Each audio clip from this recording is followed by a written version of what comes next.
Hello students. मैं doctor Bhubaneswar Sutar, Mangilal Bagri राजकीय महाविद्यालय नोखा से।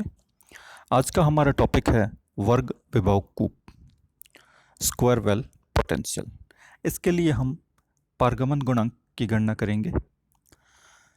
तो माना ई ऊर्जा, जहाँ पे ई का मान पॉजिटिव है, ई ग्रेटर देन जीरो है, कण बाईं ओर धनात्मक एक्स दिशा में गति करता हुआ विभव कूप क्षेत्र से गुजरता है। विभव कूप क्षेत्र जो है वो चित्रानुसार प्रदर्शित है, जहाँ पे पूरे स्पेस में पोटेंशियल वैल्यू जीरो होती है एक्सेप्ट सम सर्टेन रीजन। वो सर्टेन रीजन जो है वो x इक्वल टू जीरो से x इक्वल टू ए के बीच में होता है। x इक्वल टू जीरो से x इक्वल टू ए तक पोटेंशियल का मान माइनस वी जीरो है, यानी यहाँ पे पोटेंशियल एनर्जी की वैल्यू नेगेटिव होती है। बाकी सभी स्पेस में वैल्यू जीरो मिलती है।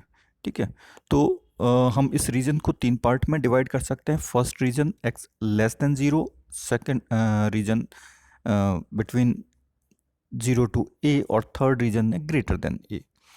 फर्स्ट और थर्ड रीजन में पोटेंशियल की वैल्यू जीरो है, और सेकेंड रीजन में पोटेंशियल की वैल्यू माइनस वी जीरो है। अब सबसे पहले हमें वेव फंक्शन ज्ञात करना है। वेव फंक्शन का मान ज्ञात करने के लिए हम काल आश्रित श्रोडिंगर समीकरण का उपयोग करते हैं। समीकरण है minus h cross square upon two m d two psi upon d x square plus v x psi equal to e psi. First और थर्ड रीजन में वी एक्स का मान जीरो है, तो फर्स्ट और थर्ड रीजन का equation जो है वो सेम हो जाएगा, दोनों में कोई चेंज नहीं होगा। D two psi one upon d x square plus two m e upon h cross square psi one equal to zero. और सेम इक्वेशन आएगा थर्ड रीजन में, जहाँ पे वेव फंक्शन को हमने साई थ्री से डिफाइन कर दिया है। सेकेंड रीजन में चूंकि पोटेंशियल की वैल्यू माइनस वी जीरो के इक्वल है, तो माइनस वी एक्स का मान माइनस वी जीरो रख देंगे। टर्म्स को रीअरेंज करने के पश्चात इक्वेशन का फॉर्म हमारे पास बच जाएगा d two psi two upon d x square plus two m e plus v zero upon h cross square psi two equal to zero. ये सेकेंड रीजन में हमारे पास वेव इक्वेशन आ गया। यहाँ पर जो कांस्टेंट टर्म है two m e upon h cross square, इसको हम एक नया कांस्टेंट के मानते हैं, के स्क्वायर मान लेते हैं। और जो सेकंड कांस्टेंट है two m e plus v zero upon h cross square, इसको के डैश स्क्वायर मान लें।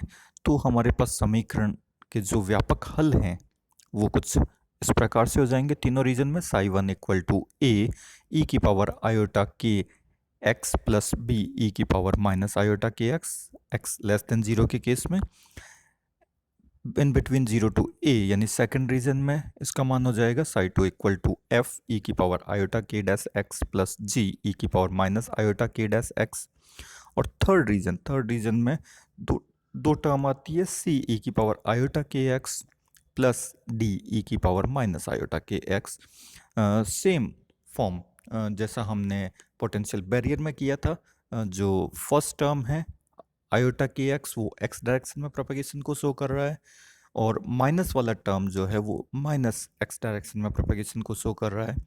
थर्ड रीजन में पोटेंशियल थ्रू आउट हमारा जीरो चलता है, इनफाइनाइट तक पोटेंशियल में कोई चेंज नहीं हो रहा, तो रिफ्लेक्शन परावर्तन संभव नहीं है, और ऋणात्मक दिशा में कण की गति संभव नहीं है, इसीलिए उसका कोफिशिएंट्स को हमने जीरो कंसीडर कर लिया।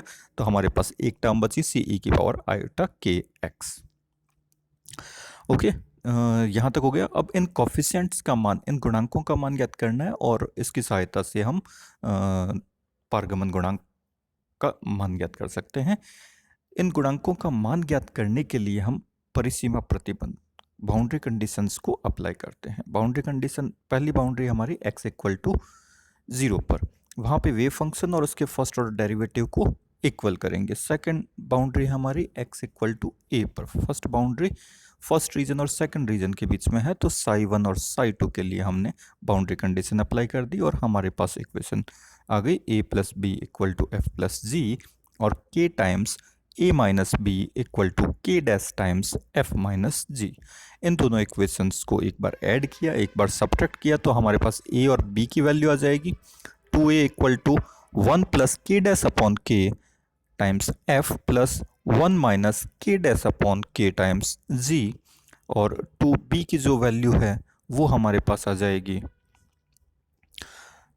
1 माइनस के dash upon k times F plus के 1 प्लस के डैश अपॉन के टाइम्स जी।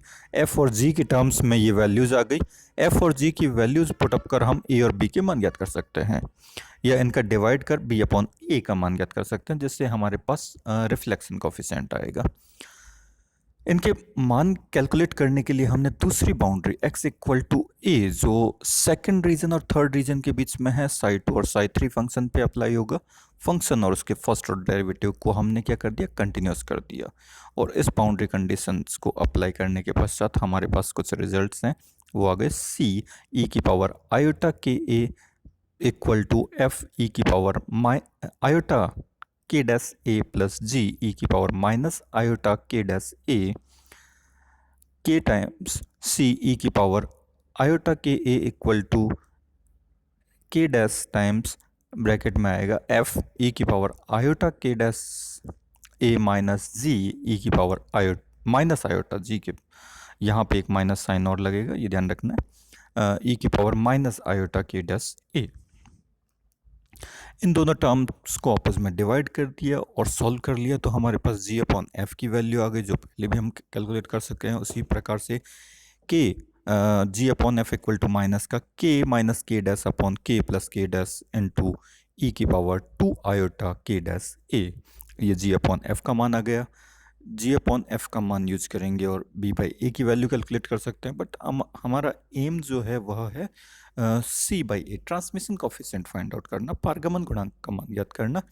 तो इसके लिए जी और सी और ए के जो कोफिशिएंट्स थे उनको डिवाइड कर दिया, तो हमारे पास सी बाई ए की वैल्यू जो है वह जी और एफ की टर्म्स में आएगी 2 के ई की पावर आयोटा के ए ब्रैकेट में ई की पावर आयोटा के डैश ए प्लस ई की पावर माइनस आयोटा के dash a g by f divided by k plus k minus के dash g by f. G by f की value हमने जो calculate किया है उस वैल्यूज़ को हमने यहाँ पे यूज़ करेंगे, और यहाँ पे वैल्यूज़ यूज़ रखने के पश्चात हमारे पास जो सॉल्व करने पे जो वैल्यूज़ मिलती है सी बाई ए की, वो आ गई 2 आयोटा के डैश ई की पावर आयोटा के डैश ए, यहाँ पे डैश आएगा के डैश ए अपॉन के स्क्वायर प्लस के डैश स्क्वायर साइन के डैश ए प्लस 2 आयोटा के डैश कॉस के डैश ए, और बी बाई ए की वैल्यू भी हम यहाँ पे कैलकुलेट कर सकते हैं। तो बी बाई ए जो रिफ्लेक्शन कोफिशिएंट्स को शो करता है उसका मान आ गया के स्क्वायर माइनस के डैश स्क्वायर इंटू साइन के डैश ए अपॉन के स्क्वायर प्लस के डैश स्क्वायर साइन के डैश ए प्लस 2 आयोटा के डैश कॉस के डैश ए। पारगमन और परावर्तन गुणांक ज्ञात करने के लिए हमें पारगमित प्रायिकता धारा घनत्व की तीव्रता और आपतित प्रायिकता धारा घनत्व की तीव्रता का अनुपात लेना होता है, जो mod of c square upon mod of a square के इक्वलेंट होता है। सी बाई ए की वैल्यू हमने कैलकुलेट की है, उसका मॉड लेके स्क्वायर कर दें तो हमारे पास पारगमन गुणांक आ जाएगा। पारगमन गुणांक का मान हमें मिलता है 4 के स्क्वायर इंटू के डैश स्क्वायर अपॉन के स्क्वायर माइनस के डैश स्क्वायर साइन स्क्वायर के डैश ए प्लस 4 के स्क्वायर के डैश स्क्वायर, यहाँ पे एक होल स्क्वायर और आएगा हल करने के लिए। और इनमें के और के डैश की वैल्यूज़ को अगर पुटअप कर दिया जाए तो हमारे पास टर्म मिलती है ट्रांसमिशन की ई और वी ज़ीरो की फॉर्म में, कुछ इस तरीके से 1 plus we zero square sine square के dash A upon 4 E plus we zero का इनवर्स, ये ई और वी ज़ीरो की फॉर्म में वैल्यूज आ गई। इसी प्रकार परावर्तन गुणांक का मान ज्ञात कर सकते हैं, उसके लिए परावर्तित प्रायिकता धारा घनत्व और आपतित प्रायिकता धारा घनत्व का अनुपात लेना है, और उससे आर की वैल्यू आ गई मॉड ऑफ बी का स्क्वायर अपॉन ए का स्क्वायर। बी बाई ए हमने कैलकुलेट किया हुआ है, उसका मॉड लेके स्क्वायर कर दें तो हमारे पास टर्म मिलती है के स्क्वायर माइनस के डैश स्क्वायर का होल स्क्वायर साइन स्क्वायर के डैश ए अपॉन के स्क्वायर माइनस के डैश स्क्वायर का होल स्क्वायर साइन स्क्वायर के डैश ए प्लस 4 के स्क्वायर के डैश स्क्वायर। के और के डैश की वैल्यू रखते हैं तो हमारे पास ई और वी ज़ीरो की टर्म में आर की वैल्यू कुछ इस प्रकार से मिलेगी, r equal to 1+4 e v zero plus e upon we zero square sine square के डैश ए का इन्वर्स। आर और टी की वैल्यू को अगर ऐड किया जाए तो ये वैल्यू 1 मिलती है, जो कि हमें पता है ट्रांसमिशन और रिफ्लेक्शन की जो टोटल प्रोबेबिलिटी है वह 1 आ सकती है। यह मान हम विभव प्राचीर का जो फॉर्म सॉल्व किया था उससे भी कैलकुलेट कर सकते हैं। उसमें v equal to minus we zero और ग्रेटर देन का केस या लेस देन वाला केस से लिया जा सकता है। तो हमारे पास e माइनस वी ज़ीरो रखा था, e minus minus minus of minus we zero तो माइनस और माइनस प्लस हो जाएगा। तो हमारे पास t की वैल्यू आ गई, पारगमन गुणांक का मान वहाँ से भी प्राप्त किया जा सकता है। अब इसके बाद एक इम्पॉर्टेंट कंडीशन है रेजोनेंट स्कैटरिंग की।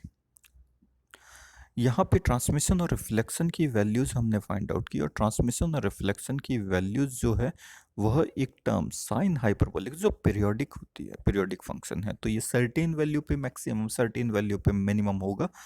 तो यहाँ से हम आर और टी की कुछ मैक्सिमम और मिनिमम कंडीशन फाइंड आउट कर सकते हैं। साइन की जब वैल्यू मैक्सिमम होगी, साइन जिस केस में मैक्सिमम होता है उस केस में आपको टी की वैल्यू मैक्सिमम हो सॉरी मिनिमम होगी और आर की वैल्यू मैक्सिमम होगी।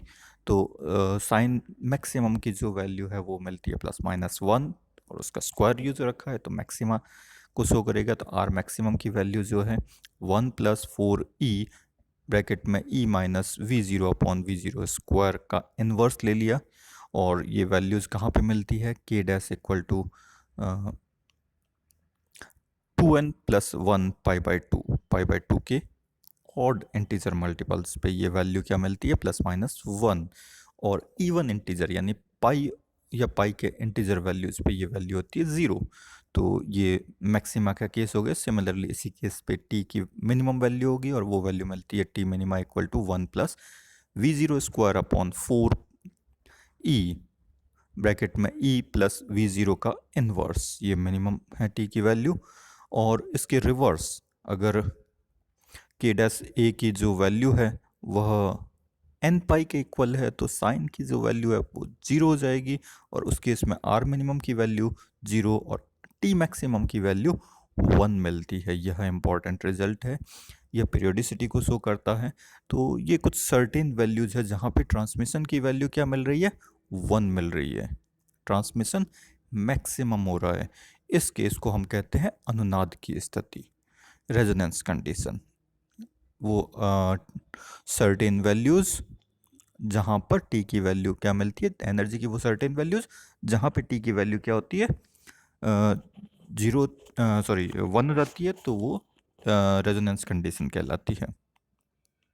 ऐसा तब होता है जब टी इक्वल टू 0 से परावर्तित तरंग x इक्वल टू a पर बारंबार परावर्तित तरंगों के बीच में क्या हो, विनाशी व्यतिकरण हो, उनके बीच में डिस्ट्रक्टिव इंटरफेरेंस होता है, तो आयाम शून्य हो जाता है और ट्रांसमिशन आपको मैक्सिमम मिलता है।